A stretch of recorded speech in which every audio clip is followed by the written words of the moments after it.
All right, good evening. Welcome to the Psychic Coffee Shop. I'm Aeson Knight. Of course, sitting down with me tonight is David from AX3. Now, this is Aster Lansom. I did not say that right. Tell him about it. Yeah, so it's called Astaxanthin. I'm Dave. A pleasure to be speaking with you this evening. So Astaxanthin is the name of the Yes. molecule, and our brand is called AX3 to make it a little bit easier to say. But astaxanthin is actually a naturally occurring molecule.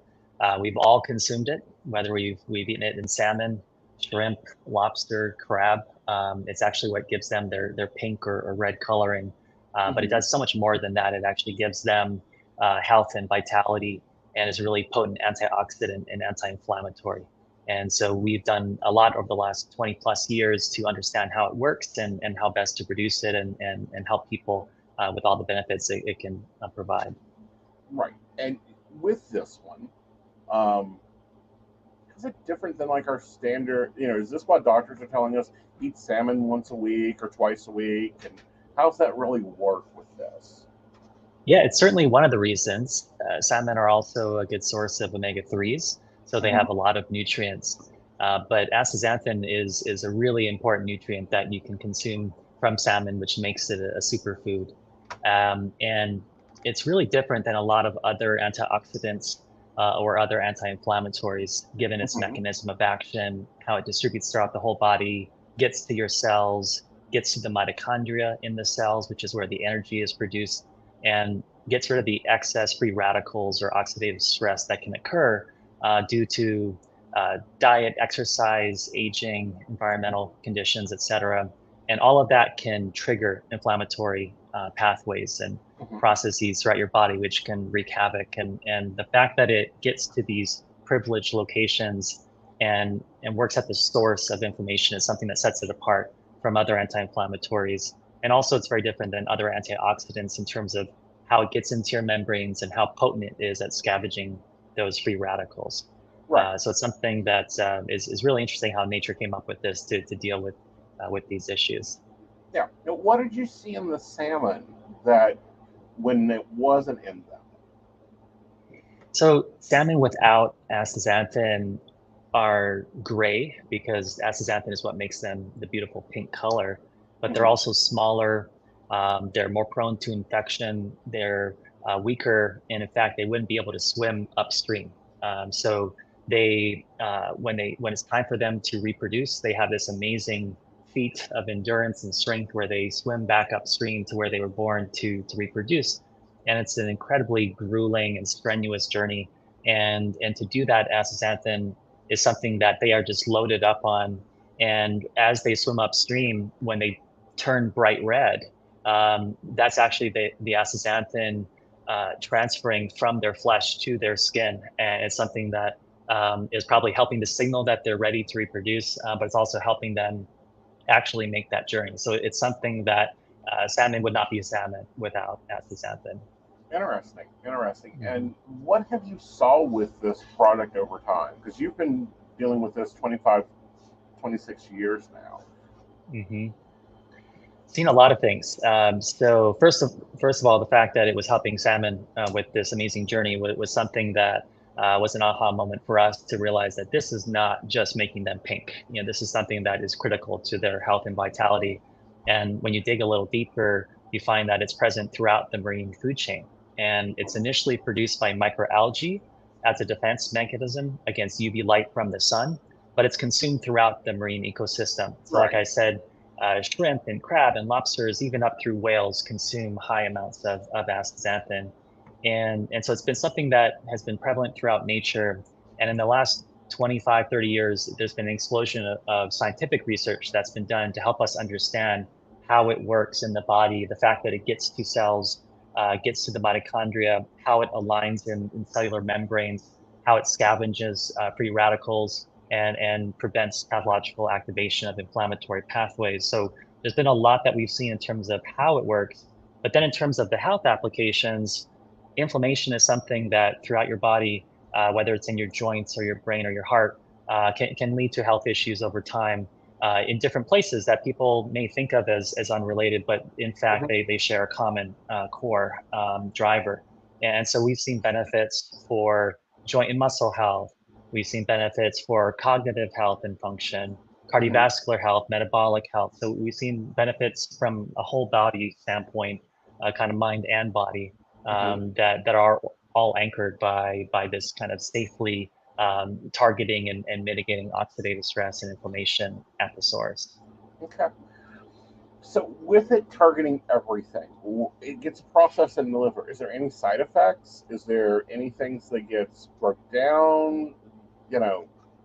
Yeah, so in a lot of times you'll see with various, whether it's supplements or medications, therapeutic agents, doctors will want to check your liver enzymes to see if there are side effects, and typically you'll have elevated liver enzymes as an indication that you're having a bit of a side effect and somewhat of a safety signal there.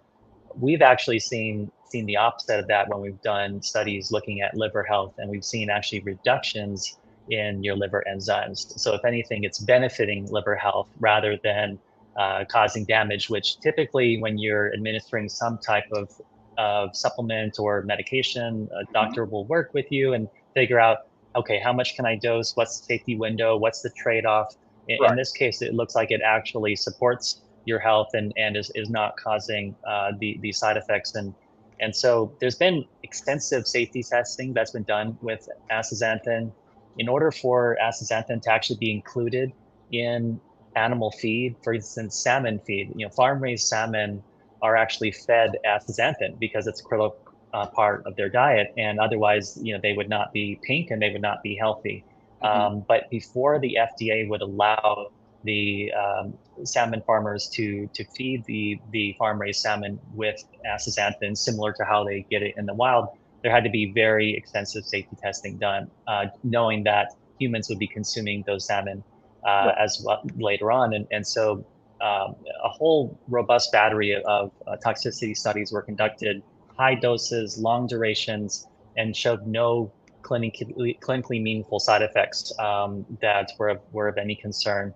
There's Right. been also over the last 20 plus years more than 50 human clinical trials or human clinical studies with various forms of astaxanthin, and there's been again no clinically significant side effects that are of any concern. And same thing in the various other studies that have been done, and in the 20 plus year history of various astaxanthin supplements being on the market. So this is something that has an exceptional safety profile with no known side effects of any clinical significance. The one, we wouldn't call it a side effect, but it is something that can occur. So because it is a natural pigment, it gives salmon their beautiful pink color. Similar to if you consume beets, it can discolor stool if some Hmm. passes through and is not fully absorbed. But we do have a very highly bioavailable formulation of astaxanthin, and we also recommend that people take it with a meal. And with that, that does maximize the absorption and minimize any stool discoloration that can occur. However, if some does pass through, then Hmm. stool discoloration may occur. So that is something that can happen, but certainly is not a safety Right. issue or Same side thing as if effect you from eat too that much standpoint. spinach. Spinach, beets, yeah, any Yeah. colorful veggies or fruits, yeah, Right. that's similar for Well, have sure. you seen Mhm. interactions with any medications?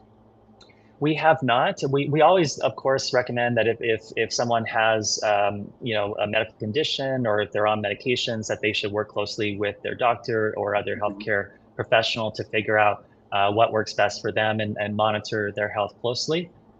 But with that said, in the clinical studies that we've done and others have done, we haven't seen those traditional, in the pharmaceutical world, it'd be called drug-drug interactions. Hmm. For example, just as one example, we did a human clinical study in cardiovascular subjects. So these were individuals that had cardiovascular, history of issues or risk factors. Right. They were on all the normal cardiovascular medications for lipids and blood pressure. And then we had a placebo group, we had a low dose group, and a high dose group with our product. And we demonstrated benefits in terms of reductions of lipids and blood pressure, for example, above and beyond any benefits that were already being derived from the standard of care, Right. cardiovascular medications. but without any safety issues. So there were no interactions with those typical medications that were being used there. So that was one example where we ran the study for 12 weeks at the low and the high dose, and then even had an open label extension for a year or more thereafter, and did not have any reports of any interactions with other pharmaceuticals or supplements. And so, but again, we always say, hey, work closely with your doctor. Over the years, we have presented the science around astaxanthin and our product to thousands of healthcare professionals. And so this is something that we love to speak with doctors about. And so if they have heard about astaxanthin or familiar with it, great, they can help their patient accordingly. If not, then we can certainly provide them with information and get them up to speed on the science and how it works. Right. So what makes AX3 different than what's on the market? Like after there's something at Walmart or, Yeah. CVS So or whatever. Most of the astaxanthin products on the market are derived from microalgae.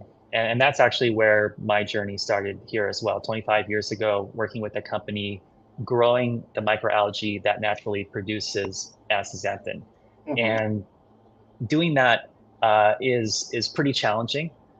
You can have batch to batch variation. You can have contaminants.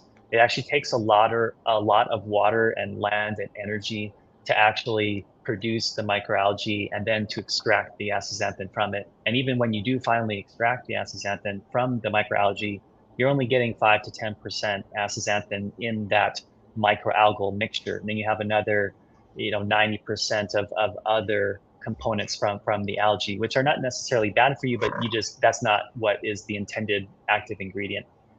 And so over the years, we realized that there are better ways to produce astaxanthin, and we can do so in a way called natural product photosynthesis. So it's essentially a laboratory process where it's highly rigorous. It's how most pharmaceuticals are made. So we're using that highly rigorous manufacturing process to construct the astaxanthin molecules step by step with super high purity and consistency, and where you end up with a highly pure astaxanthin molecule, and which is consistent.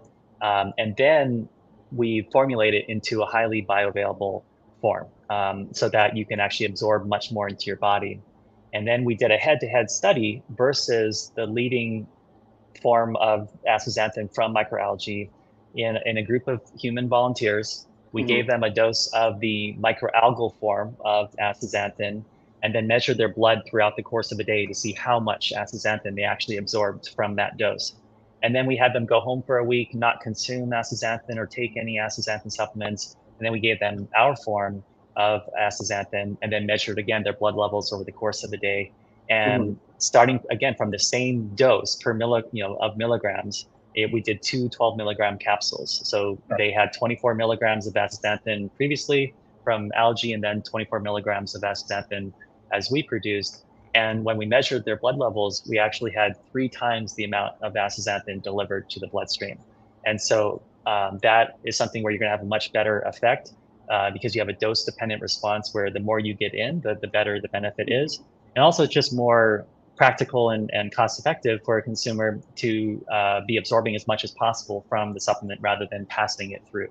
And so those are really the 3 key benefits: the increased purity of the process that we use, as well as the increased bioavailability or the absorption of the ingredient into your body where it actually can benefit you. And then also the process that we use is much more efficient from an environmental standpoint, less energy, less land, less water. So it's much more sustainable.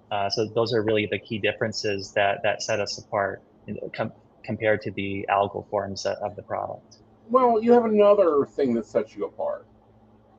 Something a lot of people don't count on, especially with supply chains the way they are now. It comes to your door. It doesn't. You don't have to go down to GNC and be there at like 9 a.m. hoping that the manager isn't late to get it. And I think that's a big thing. And is it auto shipped? How does your system work for getting it? Yeah, so we have a website where we sell direct to consumer, and it is set up as a subscription. So an auto ship, recurring order, however you want to term it. But We believe that that is the optimal form to utilize the product, because this is not something that you take once and then you're better. This is something where this is meant to help your health and longevity throughout your life, and this is meant to Right. be part of your daily health regimen. And so having a monthly delivery, or if you want to have it delivered every 2 months or 3 months, you can select your frequency. If you want to say have 3 pouches delivered every 3 months or 1 pouch delivered every month, but whatever that may be, we do have that auto ship program. So it's delivered right to your door. And then, as with other subscription programs, customers will receive order reminders before the next order date or the auto ship date, so that if they need to skip it or reschedule it or modify it or change their address, they can make any of those changes prior. And if at any point they decide that they need to cancel their subscription, it's no hassle. They can do it at any time. It's not like some of those types of subscription products where it's impossible to cancel, where you have to go in person and do it, or send a letter. This is something where Right. you can do it yourself through our self-serve portal, or you can contact our support team, and we would handle it for you. So it's something where we try to make it very easy and convenient, but we try to encourage the creating the regimen and the habit of taking this on a regular basis, because that's really where you'll see the benefits over the long term. Okay. Well, what about as you start taking it? When do you start seeing benefits? Is it a week, 6 weeks? Where are you in that cycle? It really depends on the individual and depends on their health condition, what type of oxidative stress and inflammation they're already dealing with, Mm-hmm. what are their health goals. So we certainly don't promise or guarantee any immediate Right. benefits, because some people already feel generally good and healthy, but Mm-hmm. they want to do things to maintain their health, and try to be, live as long and healthy as possible. And so for those types of individuals, you may not quote feel something, but you are doing something at the cellular level Mm-hmm. to promote your health. And you can look at, say, biomarkers, where if you go in for your routine health exams and you get blood work done, you can look at things like your lipids, or inflammatory biomarkers or metabolic biomarkers, and you can compare, say every 3, 6, 12 months for benefits. But we have received many reports from consumers, over the years, that have experienced benefits within either weeks or months, some even in days. So it really depends, Mm-hmm. and we view that as kind of the cherry on top. Any additional benefit that you feel, especially in the shorter term, whether it's to your joint and muscle function, or it's to your energy or your mental clarity, all those types of things have been reported and demonstrated. And so it's something that we encourage everyone to look for, and kind of monitor how you're feeling, how you're recovering after exercise. How's your endurance? A lot of triathletes use this product, for example. So how's your endurance? How's your recovery? How's your sleep? How's your mental clarity and cognition? There's been human clinical studies looking at information processing or memory, and Right. so you may see benefits there. It also benefits skin and eye health, and so people can look for benefits, across those various applications, whatever may be their particular issue or their goal. But we do encourage people to certainly try the product at least for a few months, because in our human clinical study that I referenced earlier, for example, that was a 12-week study, and we Right. demonstrated reductions in those health biomarkers related to, say, cholesterol or blood pressure over that 12-week period. So we certainly would say, give a 12-week or a 3-month type of program, and then assess. And if you are experiencing some benefit, but maybe it's not as much as you would like, you can adjust the dose. Given the exceptional safety profile, someone that may be taking 1 capsule twice a day, or 1 capsule once a day, depending on what they decided to do or what their healthcare Mm-hmm. professional suggested, they can try to modify that to a different dose and then reassess. For example, in that human clinical study, we had a low dose of 1 capsule twice a day and a high dose of 4 capsules twice a day. Both dose levels were safe, and both showed benefits, but we showed higher benefits at the higher dose, as you would expect. So that's Right. something where we certainly recommend, pick a dose, whatever makes sense to start with, see how you feel. Ideally, look at biomarkers from blood tests after, say, 3 months at least, And then if you want to adjust your dose and then again reassess after another 3 or 6 months and really Right. dial in your dose for your program and your regimen. Mhm. And then you can always adjust from there in the future as needed. Right. And a lot of your testimonials talk about faster recovery, faster, decreased inflammation, and better training for like Mhm. track athletes and looks like hikers and boogie boarders and that type of thing. Yeah. What are you seeing from our older population? Well, I think everyone can be active and wants to be active. And so it's Mhm. not just an elite level athlete who is going to benefit from the product. Everyone who is active in any way is going to generate some type of oxidative stress and inflammation as they exercise. Or if you Right. want to be more mobile and be able to, whatever it is, if you just want to be able to go on a longer walk, or if you want to do a 5K, if you want to play with children or grandchildren, Mhm. whatever the goal is, just be able to go on a hike or walk around the park. Right. Any of those types of activities, you need to have a healthy, functioning body and mind. And so this is something that, again, if someone wants to um, monitor their progress on a short walk, maybe they can see, oh, now I can actually walk a little bit further or farther each day, and Mhm. and monitor those types of things. And so I think for anyone at any age, they can certainly benefit from astaxanthin. And so if someone is, older in age, they can look at how they feel doing whatever form of activity it is, or perhaps maybe if it's gardening or doing things with their hands, maybe their hands feel a little better as they're doing these activities. So they can look for those benefits. Mhm. But again, I still think you have your day-to-day experiences of benefits. How your hands feel, how your joints feel, how your endurance is going doing any type of activity. But also, again, it's as you're going into the doctor, checking on the various aspects of your blood tests and monitoring those, because that's something that can give you some concrete assessment of am I benefiting? Is this the right dose, for example? Right. And then skin health, brain health, especially inflammatory disease. Chronic Mhm. inflammatory really diminishes a lot of brain, creates a lot of brain flow, affects the cognitive abilities. Mhm. Now let's talk about what my doctor calls the sawdust of any field. Mhm. What are your carriers? Where do they come from? Yeah, so the primary active ingredient, of course, is astaxanthin. And like I said, we produce it with very high purity. But if you just take astaxanthin by itself, without any formulation, or without some type of chemical modification, for example, to esterify it, where you can Mhm. attach amino acids or fatty acids to the various ends of the molecule, um, astaxanthin on its own will not be absorbed. And so the highly pure astaxanthin that we produce needs to be formulated into a mixture that allows it to be well absorbed. And so when it's produced, it's a highly pure crystalline um, uh, powder that under the microscope would be like a brick, very densely packed. And so if you were to absorb that, it'd be very hard for your body to absorb that very dense packing of the astaxanthin molecules.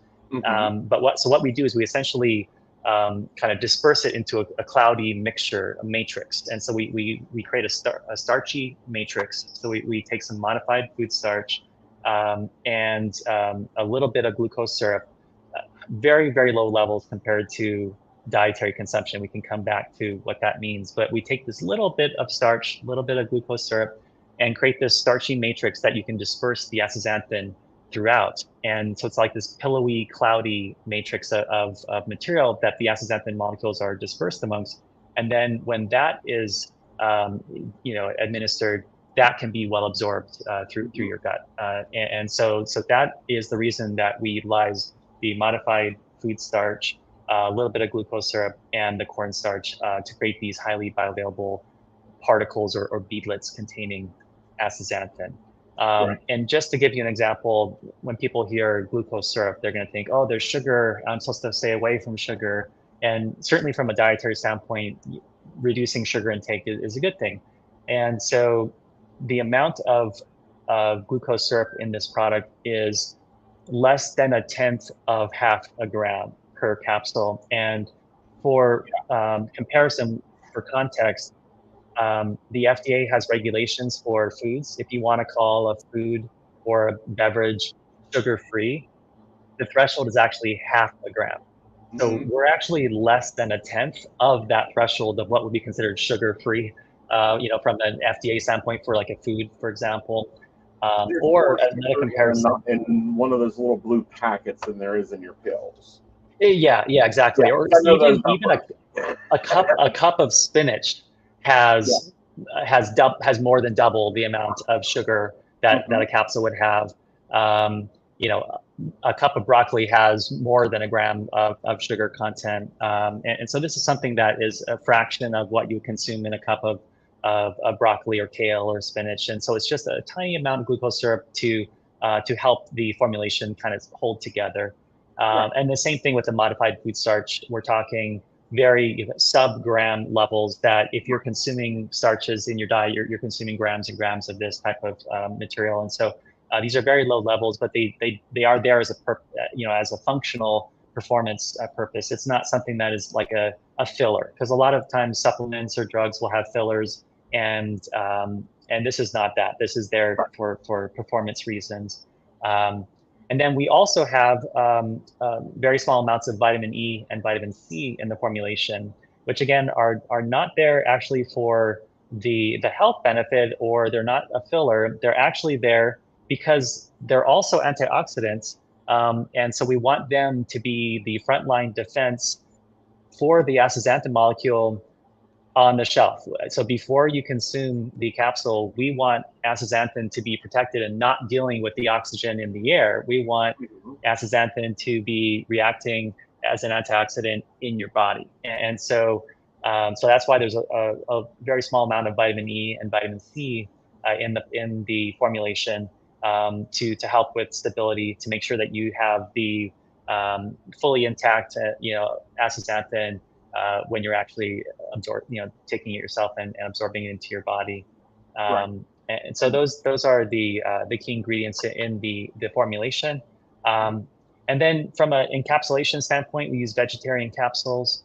And in order to fill the formulation into the capsules, there's a small amount of vegetable stearate and microcrystalline cellulose, or MCC, which help with the filling process to make sure we get the formulation into the capsules and it doesn't stick to the edges of the capsule and cause breakage of the capsule. So there's, again, small amounts of those ingredients in there for those purposes. Again, not as fillers or anything, but for the purpose of helping the encapsulation of the Yeah, and product. I'm looking here, guys. I've got it up on the site. It's on their site. If you go there and Mhm. start looking through the slideshow, it's there. We're talking on any of these, they're less than 1/10 of a gram. It's like 0.08 G. Like when you Yeah. feed this into your fitness pal, yes, we know I have one, everyone else has one. It's not even going to register it. And it's not because it's not in there, it's because it's not high enough to change anything. Mhm. Yeah, exactly. And so, so those are the reasons why we have those ingredients. And like you said, we have a full listing of those, both Mm-hmm. on the package, but also on the website, with a little more explanation about why they're in there and what the exact levels are. Mm-hmm. Um, and yeah, that's what we have. And then we do have the capsules are white capsules, just to Mm-hmm. make them aesthetically a little more pleasing, because the formulation has a bit of a mottled kind of salt and pepper type of appearance to the Right. powder. And so we just utilize a white capsule, which is again a vegetarian capsule, and it utilizes a naturally occurring pigment called titanium dioxide, which is something that has been used broadly in um, pharmaceutical, cosmetic, food applications. For example, toothpaste or gums, or even if you take a tablet of acetaminophen, Right. any white medication that typically will have titanium dioxide, and so Right. that we have a very small amount of that in there, just to make the vegetarian capsule white. Mm-hmm. And that is something that if anyone has a concern about that and doesn't want to consume a product containing titanium dioxide, the capsules can actually be easily opened, and you can disperse the contents into water, and it'll actually turn bright red, which is kind of fun, but it won't change the taste or the smell. So you could always mix it into any other type of nutritional drink or shake, for Now, example, does that and change the take it that way. releasal at all? I'm sorry, what was that? Does it change the releasal at all? It does not change the release in terms of the bioavailability. We have not done a study to do a head-to-head comparison of the absorption um, from capsules versus from the beverage. Uh-huh. But the capsules themselves are disintegrated in the gut rapidly. Right. They're kind of immediate release, and so the temporal difference is probably not significant, and it's something that is absorbed throughout the GI process. And so Okay. scientifically, we would not expect that to be any significant difference. Okay. And we certainly had not had reports of people not experiencing benefits or experiencing better benefits or worse benefits one way versus the other. We think it's probably more just a personal preference or convenience, whether you want to take it in the capsule form or disperse the contents of a capsule into a beverage. Okay. And we were talking about this because I'm always on the watch for things that say vitamin E, because there's a Mhm. lot of sources of vitamin E. You Mhm. use pharmaceutical grade vitamin E. It isn't derived from like aloe, it isn't derived from a natural mineral. It's actually formulated, just like the other parts of this. Yeah, exactly. So the vitamin E, the vitamin C, and the astaxanthin are all produced via natural product total synthesis. And so this is again a laboratory process that Right. constructs the molecule, and highly pure, highly consistent. And this is something where if you want to know what you're getting in every capsule, then this is the way that you would want to do that. But again, this is not a source of vitamin E or C that one would get from, say, an actual vitamin E supplement or vitamin C supplement. Right. These, again, are just very low levels that help with the shelf life stability and allow astaxanthin to be an antioxidant in your body rather than on the shelf. So yeah, very low levels relative to supplements or food sources. But again, yeah, we do utilize uh, the laboratory process to do it with absolute purity and consistency. Right. And the reason I bring that up is allergens. Hmm. A lot of people are allergic to aloe. A lot of people are allergic to, shellfish. Which Hmm. is where humans consume a lot of astaxanthin. Yeah, Yours is not there. There isn't any remnants of shellfish in your astaxanthin. exactly. Yeah. So it's not even that there's no remnants. It's just they're not even ever there in the first place because it's such that the shellfish contain astaxanthin as part of their diet, but they're not actually producing it themselves. And in Mm-hmm. our case, we're producing it in the laboratory. So there's no shellfish component at all. So yeah, no shellfish. There's no gluten. There's none of the common allergens are included in the product. So this is Right. something that if people have any of your typical major allergies, they should not have any issue taking X3. Right. And the packages seem very airtight. Like they're Hmm. sealed up very well, guys. These aren't like bottles or, and Lord knows we all have the supplement bottles set around that are like that amber color. These are, sealed up in a aluminum airproof bag that's shipped to you. Does anything really affect them, like, you know, in transport? Like some products, when they're transported in the winter, there's issues with them. Does anything Hmm. really hit with your products that you guys have had to work around? We've been fortunate that it's been quite stable from a transport and shelf life standpoint. Um, with other products, for example, if you have soft gelatin capsules or gel caps, Mm-hmm. there have been reports with other products that if they're shipped and it's very hot, they can all stick together, and you open up the bottle and you have this big clump of kind of stuck together gelatin capsules. Mm-hmm. We don't have that, so they don't contain gelatin. They're not soft. They're not sticky, so they are not prone to melting and sticking together in that Right. way. The astaxanthin molecule itself and the formulation have been tested for stability at high temperatures and high humidities for long periods of time, way longer than the product would be in transport for.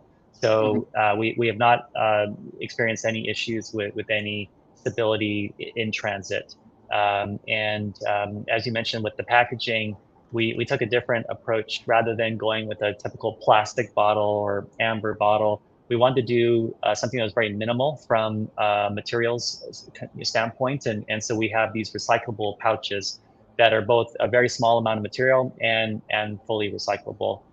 So that's something that, again, the process to produce the astaxanthin is much more environmentally friendly than other ways of extracting astaxanthin from algae, for example, or from krill. So our process is more environmentally friendly, but also from a packaging standpoint, we want to, have minimal impact there, and that's why we chose a recyclable pouch. And it's also, we think, something that's more convenient if you want to throw it in your bag if you're traveling. It's not as bulky as a bottle.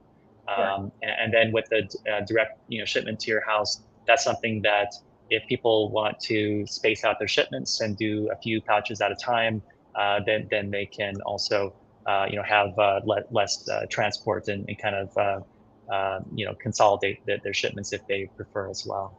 Very cool. So what's next? What's next is really creating awareness for the product, because everyone has heard of omega-3s, everyone's heard of multivitamins or probiotics, but not really anyone has heard about astaxanthin. It's been something that's been growing in the scientific community. There's been an explosion of research over the last 20 to 25 years, and it's starting to become more known in various circles of health conscious consumers and healthcare professionals, but it's not a household name. It's not something that everyone knows about. And this is something that we believe, given its safety, given its impact on oxidative stress and inflammation throughout your body, it's something that can benefit virtually everyone. And so everyone should at least hear about it and be able to research it and consider it and explore it with their healthcare professional and figure out, hopefully it works for them. And so that's something that we believe takes conversation and trust and so we certainly like to build the conversation around astaxanthin. And so that's one of our major goals. In addition to that, we also have, various future product forms that we would hope to bring out, say a powder form that someone can pour directly into a beverage, or maybe a chewable form, things like that just allow it to be accessible for various individual preferences. And then finally, there's just the continuing research around the molecule that will continue to move forward. And we were actually fortunate several years ago to be invited by a program that's funded by the National Institutes of Health, specifically the National Institute on Aging, that looks at lifespan research in a highly rigorous program. And it's very hard to have an agent tested in this program. They only test a few each year, and they look at lifespan. And this is done in a mouse model because it's not practical to do lifespan research in humans, because you would need literally decades to see how long people live on your product. If you start them in young to middle age, or even in more advanced age, it would take many, many years to understand what works. And so this is a gold standard model in mice conducted at multiple different academic research institutions. And this is a program that has been going on for several years,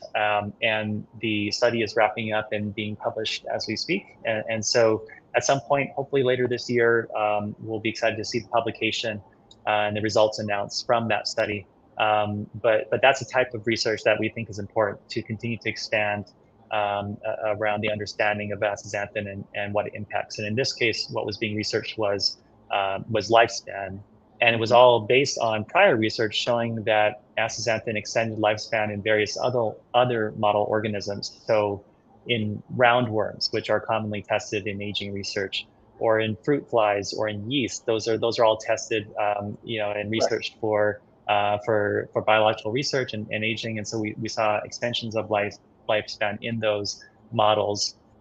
We also saw, in a collaboration with our academic research scientists at the University of Hawaii, that we activated the FOXO3 anti-aging gene, which is really exciting because this gene has been proven in very large-scale human studies and human data to be correlated with longevity, and living, not just living long, but living long and healthy.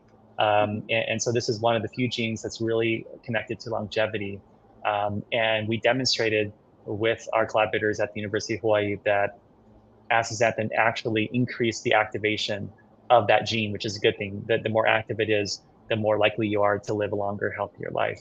And so understanding that we had an impact on that anti-aging gene was really exciting and was really what helped to catalyze this NIH-funded study to select our form of astaxanthin to be tested in the study. So there's a lot of really exciting research in this space with astaxanthin, and it really fits in well with the overall movement around longevity, because there's a lot of interest in longevity, various lifestyle approaches, diet approaches, but also various different supplements and even medical interventions that people are pursuing. And so we've actually been able to show impact on this anti-aging gene and impact on lifespan in various models. And so this is another area that we think is going to be really exciting as we move forward to understand further. Highly interesting. Awesome. Well, thank you for sitting down. Expect a YouTube video on this because, I'm going to do, you sent me 2 packets. I'm going to do the 60 days and we'll see where we're at with it. All right. Certainly. Yeah. I'd love to hear how you're feeling, how you're doing. And like you mentioned, if you have any inflammatory issues, this is something that can really help there. Inflammation is not just your swollen elbow or, other joints. It's something that at the chronic level, this smoldering of inflammation can really drive health issues throughout your body and even drive the aging process itself. Inflammaging is the term. And so this is something that we believe is a very safe and effective way to impact inflammation and hopefully support your longevity. Right. Now, if you will, for our podcasting listeners, go ahead and give your web address. Yeah, it's just ax3.life. And that's the website. And it's also on Instagram, our social handle there, ax3.life. And you can learn more. And we'd love to, hopefully provide more information about astaxanthin. And we invite everyone to join our community because we really want to inspire and empower people to be their best selves longer and to age fearlessly. And so we believe that in addition to everything that one does with diet, exercise, and lifestyle and other supplements, that astaxanthin and specifically AX3 is really foundational to their daily health and longevity regimen. And so we're trying to build this community, create awareness around astaxanthin and share and celebrate in the experiences that people achieve throughout life at any age. And you ship internationally, right? We ship to select countries.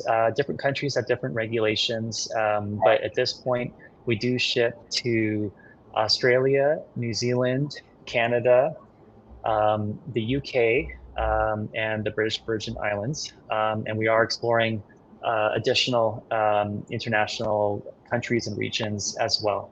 But primarily, Canada the US and the UK are important. And I'll tell you why. Both of them have very much higher standards for supplements than we do in the U.S. Yeah.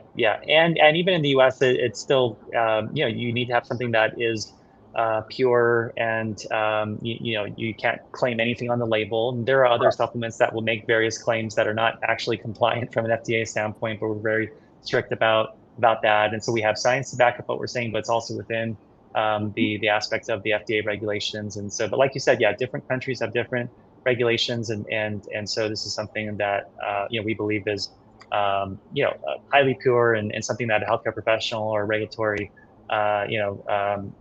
agent would look at and be comfortable with, because, we want this to be something that people take for the long run. And so it needs to be very pure and very safe. Very much so. All right. Well, thank you for sitting down with me, and I look forward to talking to you again soon. All right, Sounds guys. good. Thanks so much for having me. And I'll be right back.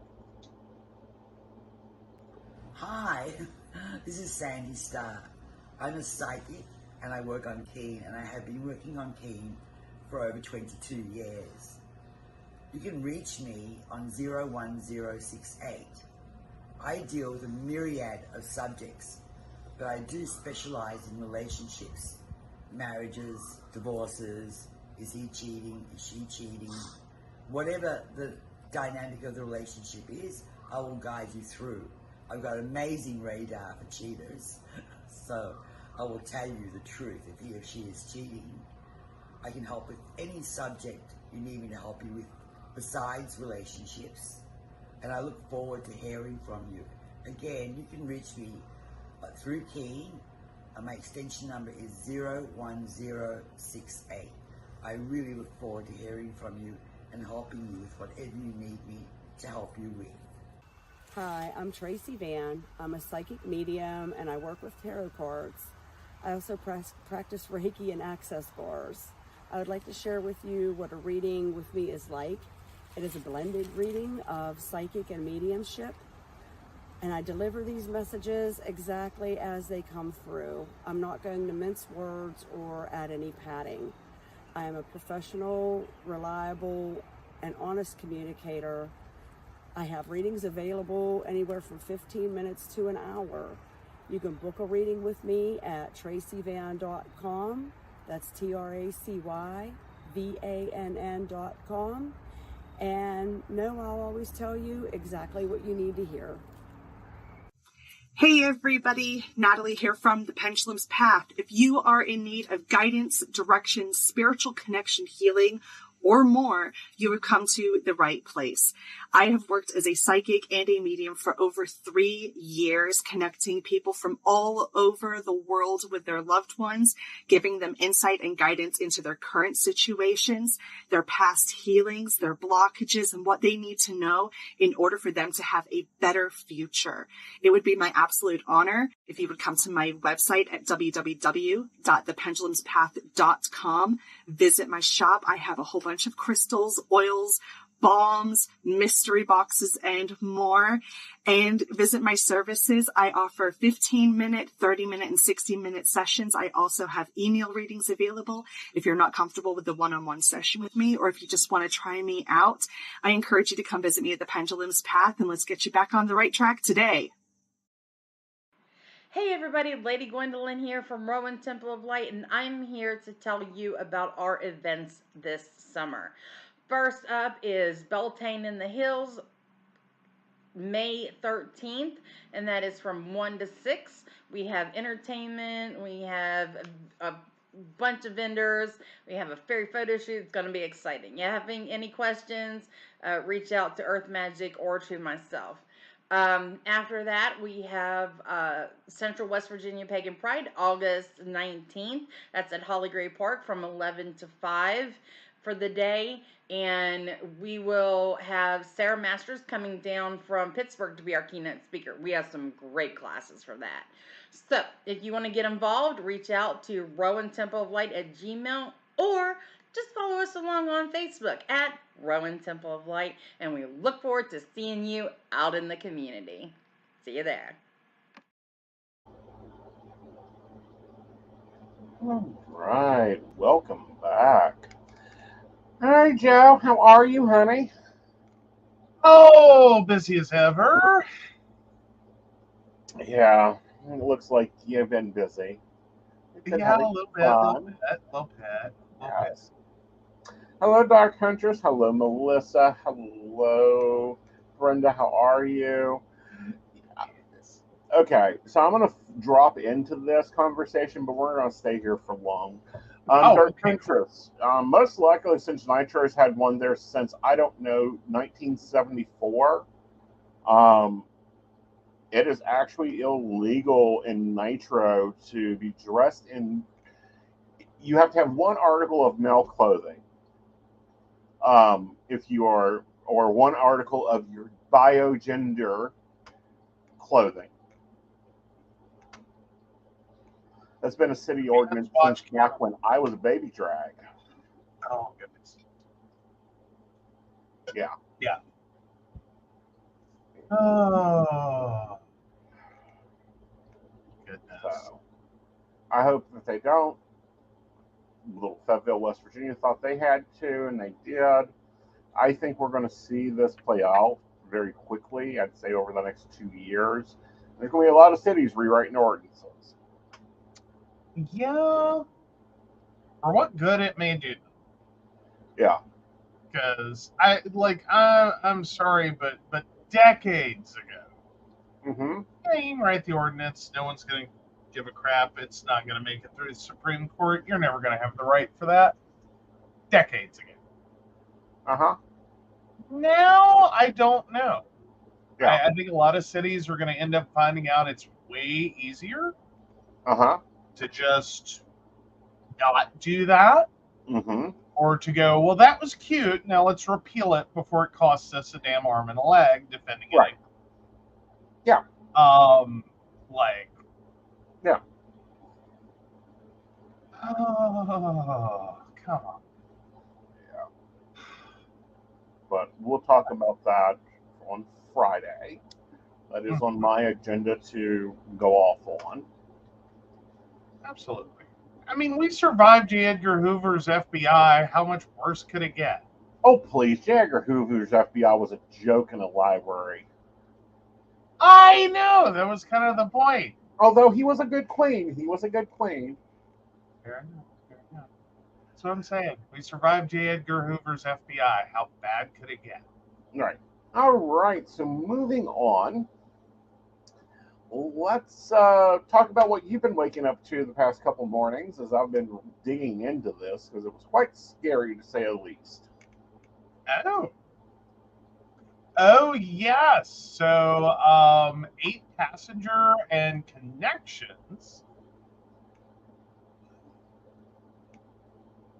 That one? Yes. Okay, sorry. You were nodding like, no. Oh, I'm just looking at the story going, ugh. Oh, goodness. Oh, sorry. Trying to get air. So, so you got a nice one for us for everyone else. Who is Ruby Frank, the mom of the 8 passengers YouTube channel arrested on abuse charges? Oh, the family channel had long been plagued by concerns and criticisms from viewers over the parents' treatment of the 6 children. So Ruby Frank, the mother behind the defunct family YouTube channel 8 Passengers, was arrested on 2 counts of aggravated child abuse Wednesday after police found a malnourished child with open wounds and duct tape on their extremities. Frank was arrested alongside her business partner and collaborator Jody Hildebrandt, who is the founder of the controversial life counseling organization Connections. That is Connections with a great big X in the middle of it. Yes. The 2 women create advice videos that critics say promote a harsh style of parenting. That's to say the least.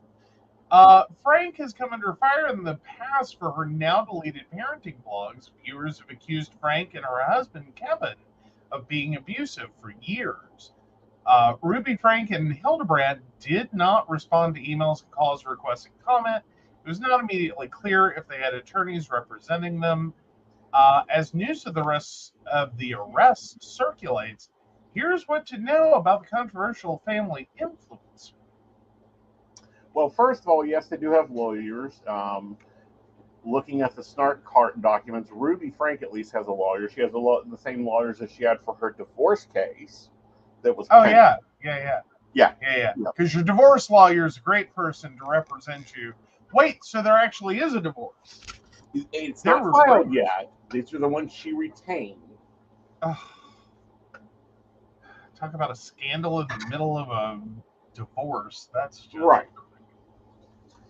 And, this is why I've been so hesitant about launching some stuff is because of this environment. Because she was a mental fitness coach. Which there's argument of what's required for that, besides being able to say that 5 times fast. Mm-hmm. Now, as far as this article about not responding to emails, calls, requests for comment, there's a problem. They're both in jail. They don't get email.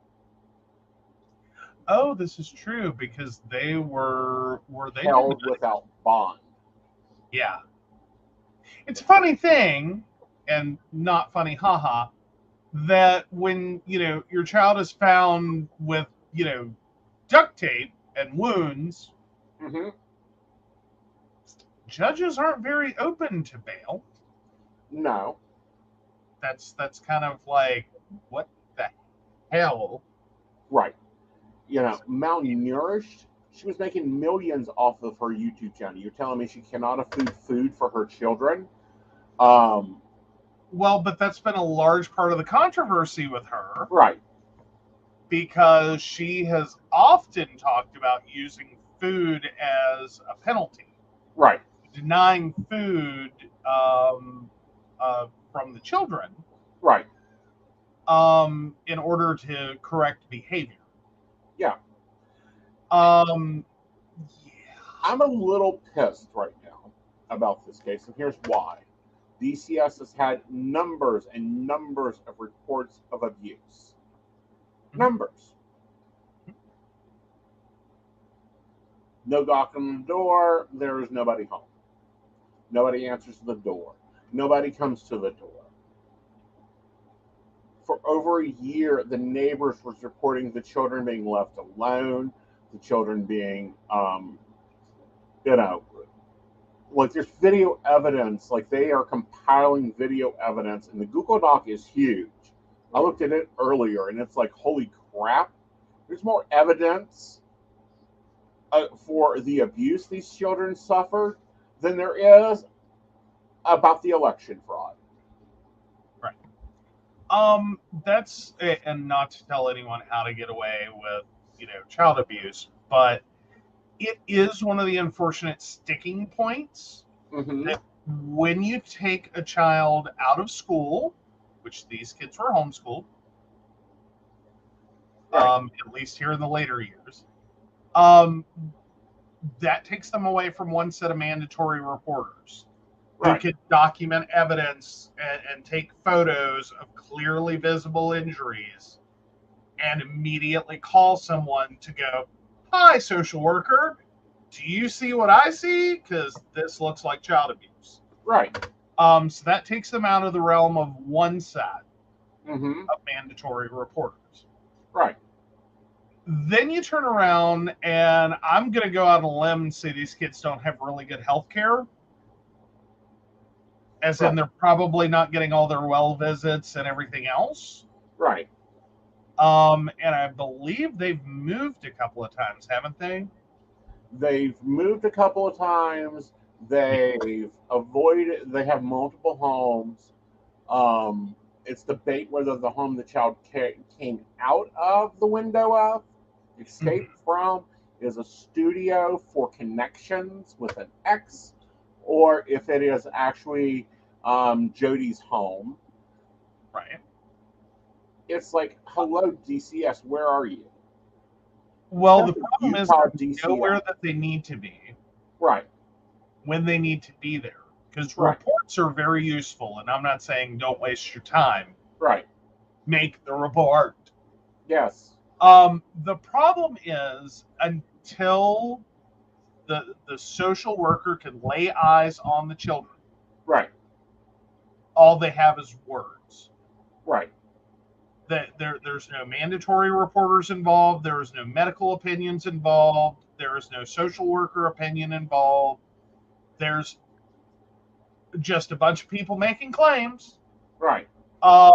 So it's sort of like, so when you talk about YouTube celebrity, we talk about the worst possible thing that can happen, typically being swatting. Yeah.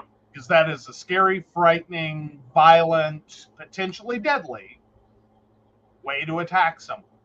Right. Like, don't do that. Like, that's how people die. I don't care how much you hate me. Killing me by abuse of, reporting an event, not the way to go about, taking out your issues. Right. I have email addresses. Please send. You can say whatever you want. I doesn't guarantee I read all of it, but you can say whatever you want. Right. That's a more constructive and less deadly means of communication. Right. But the other one, sometimes more insidious one is you get a lot of reports of child abuse and neglect. Right. Like, you bring your kids out into center stage of YouTube, Right. and become a mommy vlogger, and you Mhm. vlog your kids and look at my cute kids, and here's my parenting tips. Mm-hmm. You're not always going to get agreed parents. Right. That is a very diverse group of people who have different opinions. Right. And what one person sees as, harsh parenting, Right. or being a strong disciplinarian, or being abusive, may not actually legally rise to that level. Right. And it's very easy to make reports that so-and-so's abusing her kids. So-and-so's abusing her kids. So this is like when swatting goes nicely. Right. Because if you bring the full weight of DCF down on someone, As or it should. any child advocacy state organization down on someone, Right. this can turn into a nightmare. Yeah. And there are situations where people go through it over and over and over and over, just because someone's not happy with the way their kids are being parented. This is different, though. And this is why. Right. No, I'm not saying like there's evidence here. Like, why there was not DPS involvement when she took her 15-year-old and kicked him out of his bedroom and made him sleep on a beanbag is beyond me. Why the teacher did not report when she refused to take her child a lunch because the 6-year-old forgot to pack her lunch is beyond me.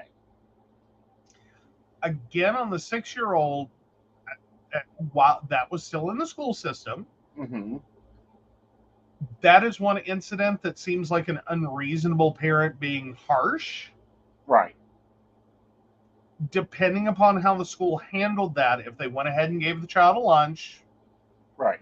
then they dealt with an unreasonable parent and the child was not neglected. Right.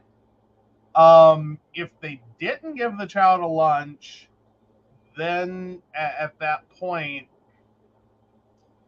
the general rule would apply that unless you know otherwise, Right.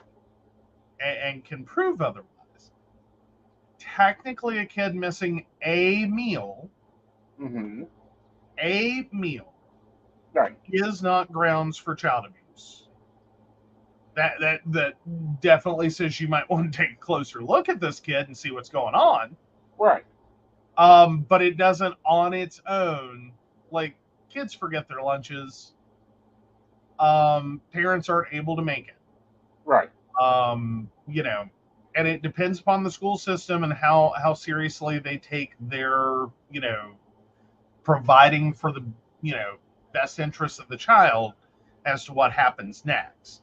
Now, Right. we hear about schools all the time that deny children lunches because their balances are too high. Right. But to have a parent text you back and go, well, she didn't pack it, her bad luck, please don't give her a lunch, so she'll naturally learn to pack her lunch, I think is a little damn much. For a 6-year-old, I agree with that, but at the same time, Mm-hmm. that's a potentially gray area. Right. Because you, like, assuming that the child had breakfast and the child will have dinner, Right. skipping a lunch, like, it's not inherently the end of the world one time as a Right. one-off event, or okay, maybe it happens like a couple of times in a school year, Right. or even up to like 1 or 2 times a month. Right. That, like, little Susie doesn't have a lunch, and mom has clearly instructed us, do not give her a lunch. Right. At that point, it's kind of make your own choice. Right. What makes the most sense in the situation? Again, it falls in the category of harsh parenting that a lot of people would say borderlines abusive. Right. Because again, that's it in a bubble. Right. Like, I don't think it's reasonable to expect a 6-year-old to totally have their shit together. Right. Like, that's part of being a 6-year-old, is you're kind of doofy for a while. Mm-hmm. Like, someone has, like, this is part of raising a child, is, Right. There's this process there. Right. We don't come out, 40-year-old accountants ready to go do taxes. Mm-hmm. Like, that's not how it works. Right. But a lot of parents would argue that 6-year-old is, potentially should be responsible. Right. But, And yeah, but this is you don't get to eat. Well, not only that, but she uses food a lot for that. You're going to lose the privilege of eating. Mm-hmm. If you don't quiet down, you're going to lose the privilege of eating if you don't stop. If you're going to lose the privilege of this. And I'm like, not good. Not good. Like, no. But how many bad kids were sent to bed without dinner? I get that. And I understand that, but I don't get this behavior. I don't think it's the same thing. No. But I think sometimes that's the argument. Right. Is we're talking about a one-off event. Right. But even if that is a frequent, recurrent punishment for these kids, mm-hmm. we're not talking about necessarily starving them. Mm-hmm. It's not like you lost all privilege of food forever. Right. Like, you can't eat for a month. That is clearly child abuse. Everyone is like, yep, that's child abuse. Like, yep, I know child abuse when I see it, and that's child abuse. Right. But saying that, you're, that because of your behavior, you're going to bed early, mm-hmm. and you're not going to have dinner. How many of us in our generation grew up with that? Well, and that's one thing. That is not the whole thing here. That is not to the point of malnutrition.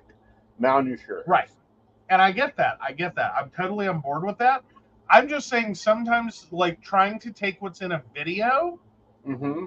and especially, like, a very stressed out parent talking to their child. Right. And build an entire abuse case off of it can be a little tricky. Right. Because, like, okay, what's actually going on? Right. Like, what's actually happening? Like, was this just a ticked off mom who said some things she shouldn't have? Right. But then proceeded to do her parental responsibility and made sure this child ate, and was just using, force and a scare tactic for compliance. Right. And then I have to go into I have to use my own prior knowledge and go into this. Okay, lesions, open sores on a child where the duct tape and rope was, that's infected to the point that you're using gauze. At the duct tape and rope point, we're clearly moving into abuse. Right. As in, you're going to need some damn good explanations. Mm-hmm.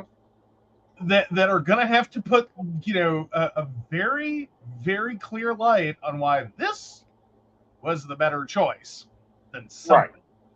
Like, now, arguably you could have children that sleepwalk and potentially are doing dangerous things, and you stressed out parents scared for their safety did something really dumb. Mm-hmm. And you, like, okay, we're going to get this child to a doctor, we're going to do a sleep study, we're going to get them with a therapist, we're going to figure this out. We're going to monitor you for a while. Right. That's alarming behavior. That wasn't your best first choice. Right. I mean, this isn't like Christopher from, what is her? The one you always call me because of my eyebrows. Joan Crawford? Yeah, this isn't the jacket that they made Christopher sleep in. This is duct tape and rope binding them to a bed. Which is more than their brother got. But I'm not trying to defend the behavior. and I can very much go with you on the idea that this was bad. I'm there. I'm just saying there are unfortunately situations where parents get in over their head, Mm-hmm. start trying to solve a problem, and is it child abuse? Technically, yes. Right. Was it done with a greater benefit in mind? Now, if you're just duct taping your child to a bed or tying them to a bed because you don't want to deal with the child, like you're restraining their motion purely as punishment. Right. Well, according to their therapist, coach, these children didn't need to be around other children. They were a danger to them. Yeah. I think you're going to need a lot more than a therapist for that one. Like that's because I'm sorry, the operator of Connections is not a doctor. She's just a licensed clinical social worker, correct? She was a licensed clinical therapist. Right. She was suspended. Okay. Well, but it looked like she was reinstated as well. Right. But again, for sharing patient information with BYU, okay, I don't think she learned her lesson, because we look at the husband who was fired from BYU, seems like she may have done it again. Yeah, she's a counselor. Yeah. Yeah, she's yeah. She is only a counselor. She is not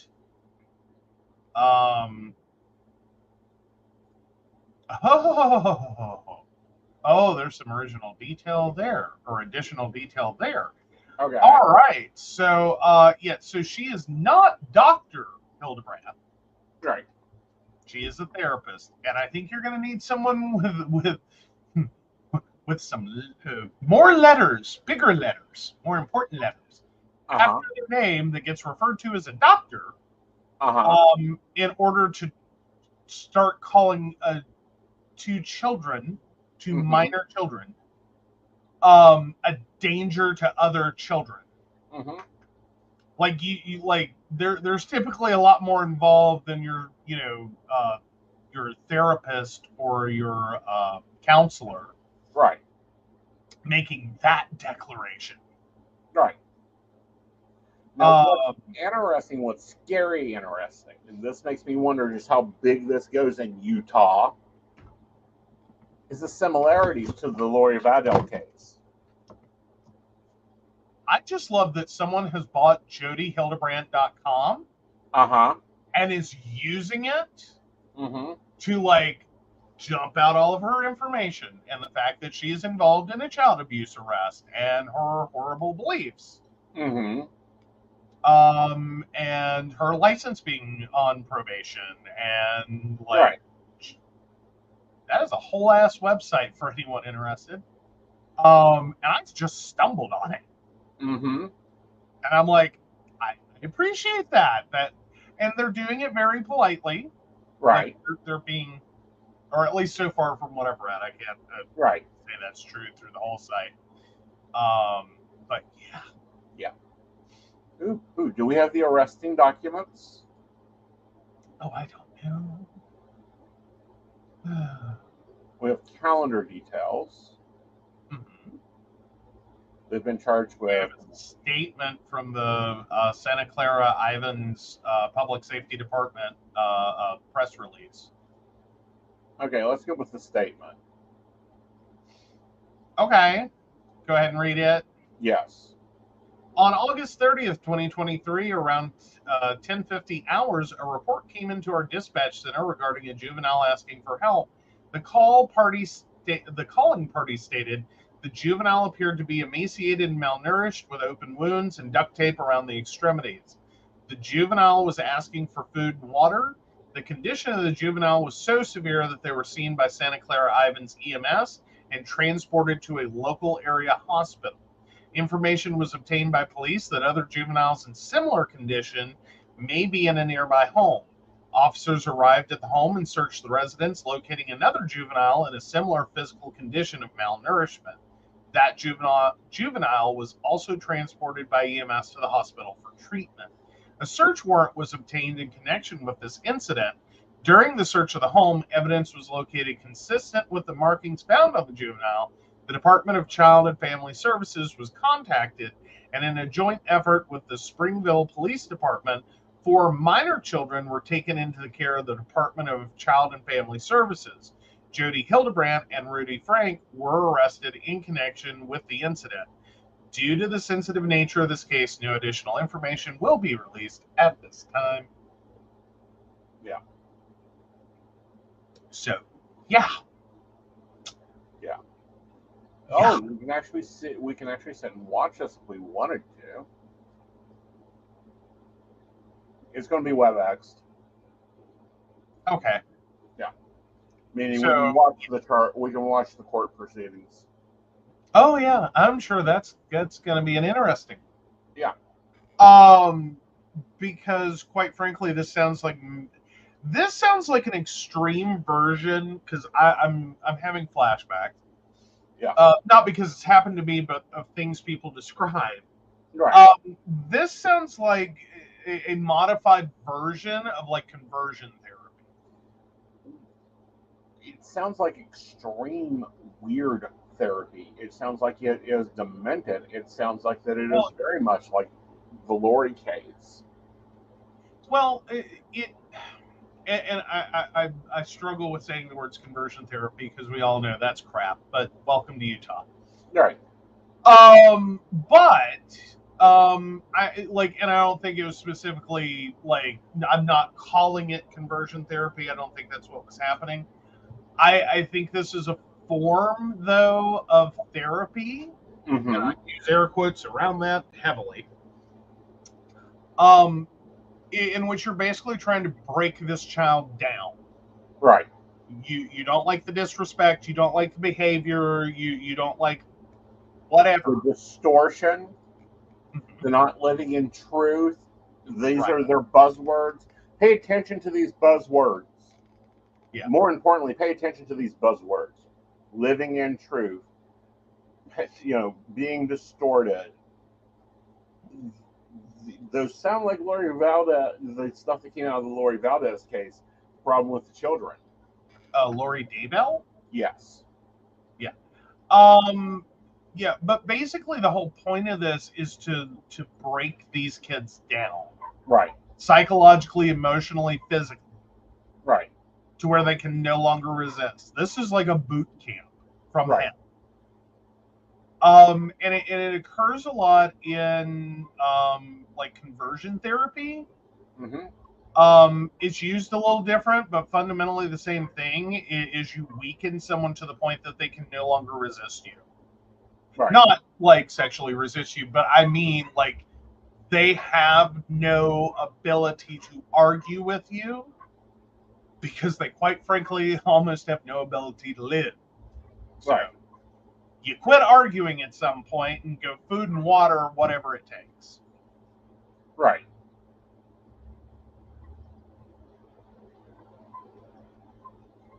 But no, that's it sounds like that's what she was trying to accomplish. And basically one of the kids got free. Right. And that makes more sense if it is Jody Hildebrandt's house. Mm-hmm. Why it was occurring there separate from the other 4 kids. 2 kids. You have 2 adult children in this scenario that Oh. were not in communication with the parents. Like, Yeah. they had gone no contact. Understandably. Yeah. Understandably. Like, not winning any Mom of the Year awards. Yeah. No, that's not what family vloggers are supposed to be showing. And what gets me is the scary advice she was giving people. Mm-hmm. Yeah. Well, and a lot of it, and it had less to do with the advice and more to do with like the thinking that gets you to the point of giving the advice. Right. You know what I mean? Like you sit there and you try to process it, and it's like, but wait, Right. like that requires me to accept a whole bunch of things Right. as foundational, to get to the point that you're at. Right. And yeah, Yeah. yeah. Yeah. But yeah, definitely stay tuned on this one. I think this one's going to be a wild ride. Right. Because something tells me there's going to be a made-for-TV movie. Well, I could understand a major TV movie. What I'm more so concerned is how many others do we have out there? How many other cells of what I want to call this cult is out there? They were running classes that were running $2,000 a month. $2,000 a month. And I'm looking at one of their connection pictures here. And granted, it is like cut off because it's from a TikTok. How many other connection, like they should be taking our client list and checking on them? Well, from American SPCC, the statistics on child maltreatment and neglect show the severity of the problem. 4 million child maltreatment referral reports received in 2021. Mm-hmm. Child abuse reports involve 7.2 million children. Right. 90.6% of victims are maltreated by one or both parents. Right. Only 2.9 million children received any prevention and post-response services. Mm-hmm. 156,576 children received foster care services. 444,838 victims, 76% are neglected. Mm-hmm. 93,907 victims, 16% are physically abused. 59,328 victims, 10.1% are sexually abused. 37,361 victims, 6.4% are psychologically maltreated. Highest rate of child abuse in children under age 1, 25.3 per 1,000. Right, but what I'm talking about is the patients of this therapy, and I'm using air quotes, and therapies like it, and books that she has written, because she's also an author. And I'm not trying to make her the nexus of all child abuse. Right. I'm just saying that these kinds of ideas, mm-hmm. and these broken parenting models, right, are, in many cases, what are creating child abuse and neglect. Right. The scary part is I don't think all of these parents are trying to be bad to their kids. Right. I don't think they just woke up and went, yeah, I'm going to beat the crap out of my children. I'm going to abuse the crap out of them. I'm just going to abuse these kids because it's a day that ends in Y and I feel like it. Right. I don't think they're there. I think a lot of kids or a lot of parents end up hearing words like what Jody says, right, and the read the books, mm-hmm. and try to have this very faith-centered, good Christian upbringing for their children, and it goes really wrong, right, because it's built on a lot of broken concepts, right. That basically the world is this horrible, dangerous place that kids have no business being in. Right. And that, she effectively need to lock them up until they're adults and just, train them through any means necessary how to be good adults. Yeah. And a lot of it starts at a level that, these kids don't even know what they're doing wrong, to know what they're doing wrong, to know what Right. they're doing wrong. You know, and it's totally scary for me. Some of the buzzwords they're using, some of the things they're doing, and just where it's all limited at. Again, I think a lot of it's built around the idea that they're trying to help these kids.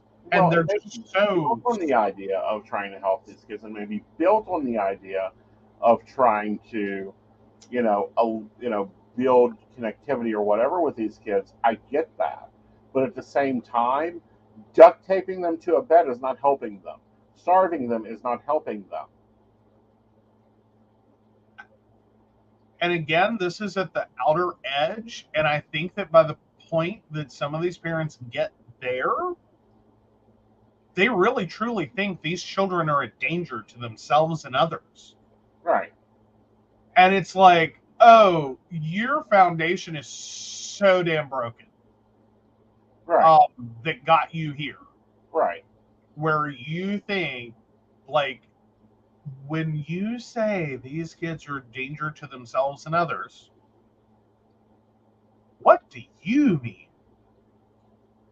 Like, if this kid is gonna, go pull a child's play, right, and like attack people with knives and run them over with cars, and like, if that's what we're talking about, like, you need to get an MD involved, right, and figure out what you do with this kid. You don't duct tape them to a bed. Right. I'm not saying that's going to be much worse than what might happen. Mm-hmm. In terms of pretty medical devices and ways that you can restrain people. Mm-hmm. But not something to take on one's own. Ever. Well, for any reason. For any reason. I don't know. Let's just start with children do not get tied down to beds. Even in the medical profession, every 2.5 hours, you have to release a patient from restraints. Yeah. Otherwise, they get wounds. Yeah. And then you have to do wound care. Yeah. Which is going to get better as long as you're using restraints. Right. It's a vicious cycle, really. Exactly. And it's a total vicious cycle. It's a total insane cycle. And I hope they put these two under the jail. Right. Well, and I think the larger problem is a disconnect with why you can't just walk into most doctors' offices and go, this is my child, they're a danger to themselves and others. Right. They're damning their souls to hell with their, TikTok and their whatever. Like, whatever started this. Right. Why you can't just walk this child into a doctor's office, an actual legitimate medical professional's office. Right. And have a doctor go, that's a real problem. We need to treat that. Right. And instead, the doctor goes, okay, little Susie, go sit over there. Mommy and I need to have a little talk about her meds. Because, and therapy and a lot of other things, because, no. Right. But there seems to be a total disconnect as to why you have to go to some random person that is a counselor or a therapist, but doesn't have an MD, isn't a doctor. Right. And it's because these are not appropriate treatments for anyone. Right. Let alone children. Right. And I don't think it's appropriate. Like, one, I'm pissed at the father. Where the hell were you? Like, why wasn't your lawyers on top of getting custody? I understand children should stay with their mother, all that bullshit. You had, like, there's a Google Doc at this point that's reaching storage limits for Google. With all the clips of every time. Right. And I'm wondering if this is a situation where he had to put on his mask first, or he could help someone else put on theirs. Right. Because, because we talked about this a little bit as we're watching this, and I'm afraid this is one of those situations, potentially, because he has not been arrested. Right. And I'm kind of hinging everything on that until they arrest him. Right. I'm going to go with the theory that he got out when he realized, like, it crossed limits for him. Right. And that this isn't right, but at the same time, he's been drugged down this path so far that it feels like he's, like, you instinctively know this is wrong. Right. But everyone surrounding you is telling you this is right. Well, see, here's the thing. She has a pattern. Yeah. Okay? Jody has a pattern of going in, breaking up marriages. She's very much purity culture, no porn, no masturbation, very much anti, what's the word I'm looking for here? There's a nice word for it. Well, she's basically really big into the addiction scene. Yeah. Of, spousal addiction, work addiction, shopping addiction, and it's here on that lovely webpage I was talking about. Yeah. Shopping addiction, electronic game addiction, sleep addiction, social media addiction, driving addiction, receiving compliments addiction, exercise addiction, eating addiction, drugs or alcohol addiction, sex addiction, pornography addiction, hobby addiction, entertainment addictions. And apparently the list just goes on. Everything is an addiction. But yeah.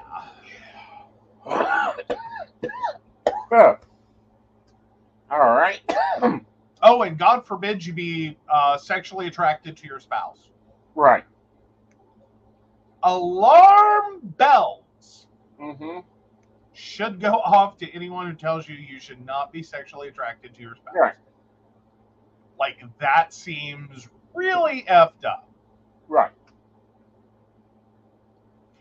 But we see that in other contexts. Right.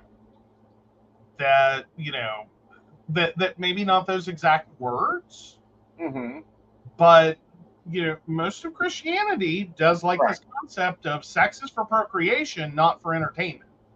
Right. And based on your denomination is how bad that is. Right. Like, Methodists are like, whatever. Versus like the Baptists, they're like, you're going to hell. Right. Like, somewhere in that spectrum. Right. Like, is it ruining your life? Yes. Are you Bonnie and Clyde? No. Then go have fun with your spouse. Right.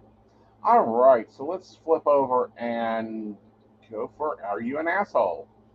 All right. I do not have one ready. I hope you do. Because it's guaranteed these two are, but let's see if you are. Oh, come on. That's shooting fish in a barrel right there. Hey, it's easy. I mean, does it get any more clear cut? Right. I'm just glad the children are getting it. I'm glad they're safe. I just hope that they get real therapy from a qualified therapist. And I would say with the attention this is getting and the court attention being given to this, they're getting great therapy out of it. Well, see, there's a problem within Utah in general. There's a lot of LDS therapists that hold to LDS standards, and that's not what these kids need right now. No, it isn't. No. They need some, like, freewheeling, weed smoking hippie. Right. You're just like, all right, children. Right. Basically they need a Miss Frizzle, okay? Just put them on a magic school bus. Right. It'll all work out. Right. and I'm sorry, I'm just a flippant human being, and I shouldn't be in this situation. It's just, it pains me. Well, it's just terrible. And this Yeah. is now the second case of children with dark eyes and not living in their truth and living in distortion coming out of Utah. Yeah, Utah, get it together. Yeah. Like, Quickly. but we've also had the conversation. This seems like Goddard version 2.0. Like this is the second gen Mm-hmm. of like Goddard teaching gone amok. Right. Like you created a generation of kids. Right. Because like, I'm sorry, she's 41. She's the same age as me. Right. So you created this generation of 80s, 90s kids, born in the 80s, lived through the 90s, became adults in like 2000 or so, that were raised under Goddard and all this spare the rod, spoil the child concept, Right. and the harshness of that I think lost a lot of themselves. Right. And the ability to be children. Mm-hmm. And to understand children, and to be anything other than this Christian robot. Right. Now having children. Right. Now raising children. And creating like the second generation effect. Right. Of like, what do you do when you're a parent that as a child you were stripped of any ability to be a child and told you were basically burning in hell for everything you did? Right. And so you have to, conform quickly to a lot of things you don't even understand. Right. And then you now have to go forward with that childhood and become a parent. Right. Without realizing any of this was wrong, that any of this was bad. So anyway, moving on. Oh, it pains me. Here you go. All right. This one's interesting.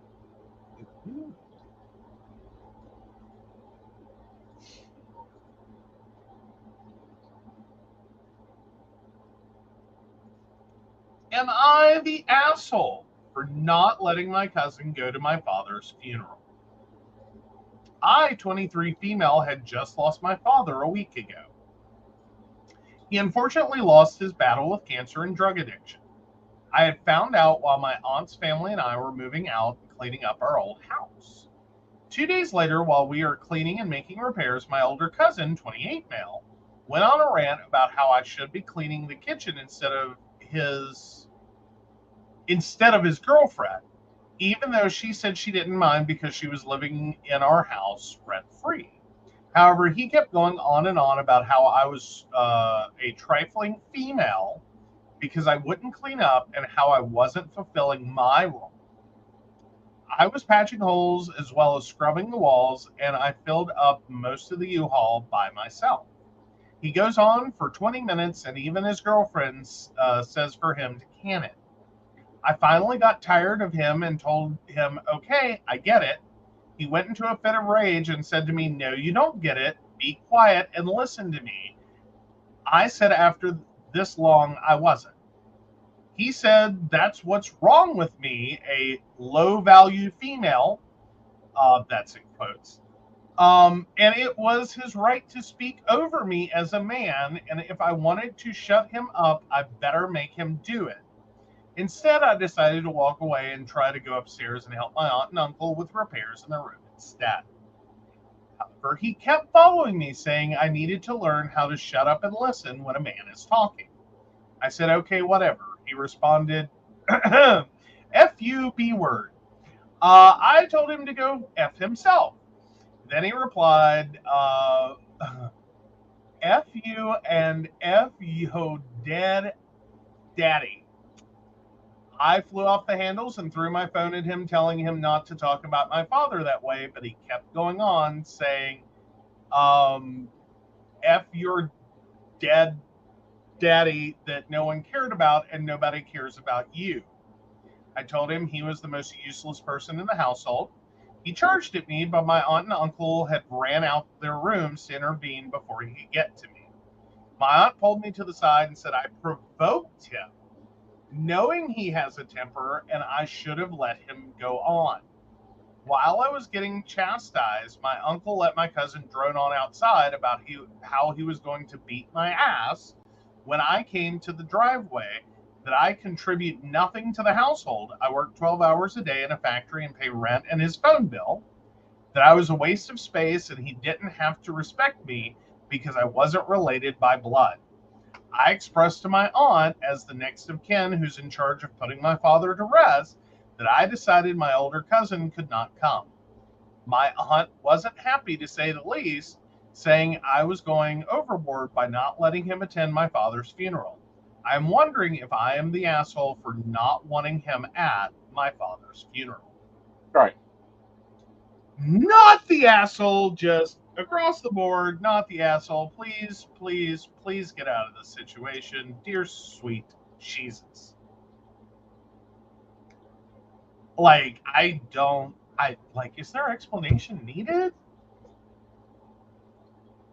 Like, hi and welcome to your incel household. Right. I'd like,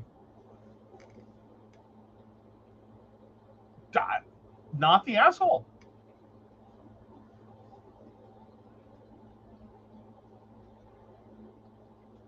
Like, if anything, he should be happy not to go to the funeral of someone that, quote unquote, nobody cared about.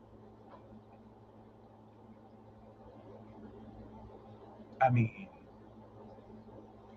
that is really, really, and I'm sorry, I hate that you just lost your father a week ago and you had to deal with that. Right. But I also think not the asshole and totally a pain in the ass. Yeah. Yeah. And no, you don't have to let someone go off like that. No. I understand that's how your aunt has decided to deal with it, which is probably what's allowed it to get to this point. Right. But no, buckle up, Buttercup. There's a whole real world out there. Right. That you were, quite frankly, as nice as could be. Right. Well, I'm seeing more and more of this crap of alpha male bullshit. Okay, let's just remind everyone, alphas are not male. The wolf theory has already been proven impossible. Not how wolf packs actually act.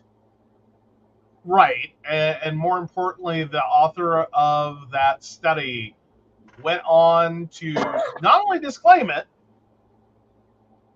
but to point out just how flawed. Right. Like, the whole theory was that it was a total misunderstanding for which he wished he could have never done. Right. Because it's a whole mess. Right. This isn't really even like alpha male. This is a whole next level. Well, it's the Andrew Tate alpha male BS. Yeah. This is incel bullshit. Right. Like, is where I'm at. Like, I hate to say it, but when you hear a man say the word female, just run. Just run. Like, in terms of females shouldn't do this and females shouldn't do that. Right. Like, that's not, no, that never ends well. Never. All right, so the poll is up. Is she the asshole for not allowing the disrespectful cousin to attend her father's funeral? Yeah. I think disrespectful is the nicest thing you can call it. All right, so what we got up next? We doing a relationship? Next is relationship advice. Beautiful. This is interesting. So we'll take it.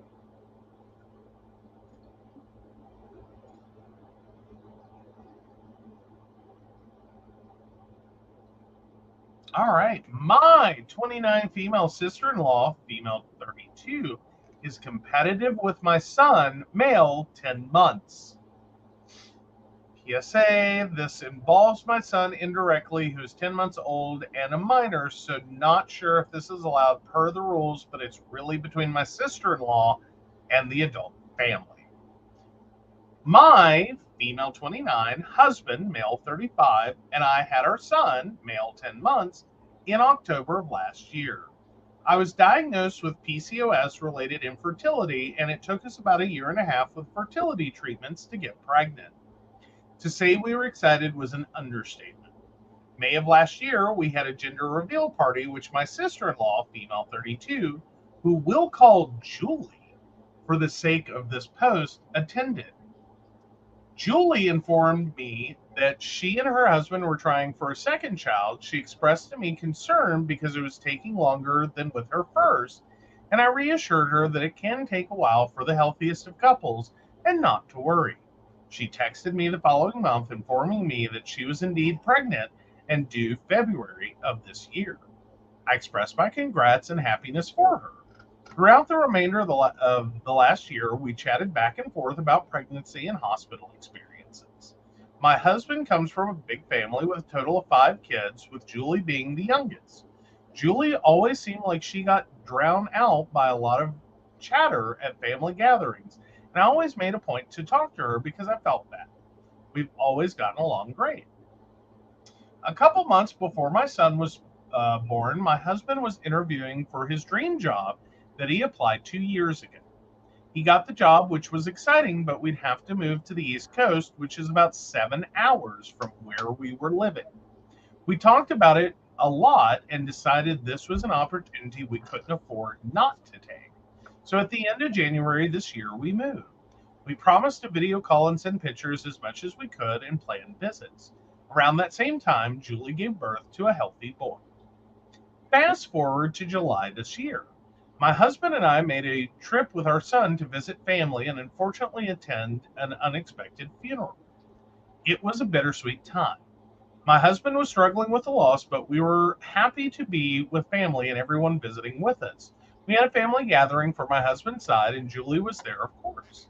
I held our nephew, and so did my husband. Everyone else was getting time in with our son, and when Julie went into the other room to feed her nephew, I felt a tug to go sit with her because I know how it feels to have to separate from the adult conversation that you're so looking forward to tend to your baby. So I sat with her and we talked about kids and formula. A couple weeks later, my husband informed me that Julie didn't interact with our son at all when we were visiting. I didn't notice it in the moment because there were so many different people to talk with and splitting my attention with my son, but I realized he was right. I thought that was odd because we were there for hours and there was plenty of opportunity. Then my husband also pointed out that anytime someone sends pictures of their kids in his family group text thread, Julie doesn't acknowledge it and in turn sends 10 pictures of her kids. I knew she sent a lot of photos, but my theory was maybe she needed adult interaction and was using anything as an excuse to interact. It's only gotten worse the past couple of months. My husband has been texting his other sisters privately about it, and they've all noticed as well and are irritated with it. They think it's Julie's need for attention and validation, like an insecurity. Between my husband and his siblings, there are a total of 8 grandkids. That's a lot of kids to have to share attention. Tonight, my husband made spaghetti. Yay, we are going to have our son try it for the first time. He loved it, and we were taking photos for the family because spaghetti is messy and makes for hilarious photos. My husband sent one photo in the family chat. A couple people responded, and then Julie messages asking if anyone had gotten her message. She had messaged earlier in the day updating nephew's health stats, and only one person responded to that. My father-in-law said no after responding to our picture, and Julie sent a repeat message of what she sent earlier. She got a response from mother-in-law and father-in-law, and then she proceeded to go on about how she can't believe how big nephew is, and then sent a picture of nephew. My husband was not happy. He's at a point where he just wants to not invite her to her son's birthday next month and mimic everything she does in group chat. I'm frustrated as a mother because my son is passive-aggressively being ignored and pushed to the side for an adult woman's ego. We live states away from family, and Julie lives down the street from family. It feels silly and frustrating. No one has even made comments on comparing the two kids. We feel the competition is in Julie's head, and we don't really know what to do anymore. Mother-in-law and father-in-law refuse to get involved, and I don't feel comfortable because as an in-law, there's fine lines. Do we need to continue to ignore her and what she's doing, or do we confront her? Is this bad enough to not invite to our son's party? Oh. This feels like baby competition. Okay, and this is very standard, in my opinion. First of all, I'd create a separate group chat without Julie. Well, but then how fucked up is that going to become? Well, no, that becomes very like organized. Like, hey, we're moving over here so that Julie can have the other chat. We don't want to have this competition going on. Yeah. I mean, but it's like no one intended to create a competition, and then Julie showed up to compete. Right. Like, I don't get it. Mm-hmm. Like, I really don't. Not that I've never seen it. Right. Like, I've seen it. It happens. Right. And it becomes a thing. Yeah. And sometimes I don't think anyone knows how the hell it ever happened.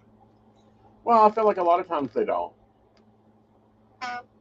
Like they You know don't what I mean? get Like it. sometimes it makes sense. When you're talking about like teenagers and like you have the one kid that's like straight A's, honor roll, doing all the things, and then you have the other, like grandkids, and like one is like doing drugs, and the other one got his girlfriend pregnant, and then right, is the girlfriend that got pregnant, not by the brother. That would be weird. But you get what I'm saying. Like there starts at the point in which these kids are becoming adults, that like some amount of competition occurs. Right. But like 10 months old? Yeah. Well, you grew up with your nephew. Yeah, basically. How much competition was there? I didn't really feel like there was any. But at the same time, I know there kind of was. Okay. Between the parents. Between the parents, because that's where this is at. This isn't between the nephew, Yeah, the 10-month-old and the, I'm assuming, like, what, 8-month-old? Yeah. Are not sitting there having a keyboard war. Right. You know what I mean? Like, they don't even know what the hell's going on. Right. So they're not really involved, other than they're the focus. Right. Of this, the shenanigans. And I think for one, see, here's my thing though. From the OP and her husband's side, this is just like, hey, cute baby photos for the family. Right. Like, he tried spaghetti tonight. Right. Thought y'all get a giggle. Right. Whereas it sounds like the other one is just like really saturating the group with information. Right. That it's like, I don't think anyone needs that. Right. Like, is that a thing? Like, tell me, maybe I'm too far out of the loop as a not parent. Right. But is that a thing now? We just go into a family group chat and post some poor, unfortunate child. Right. Like, their entire medical history.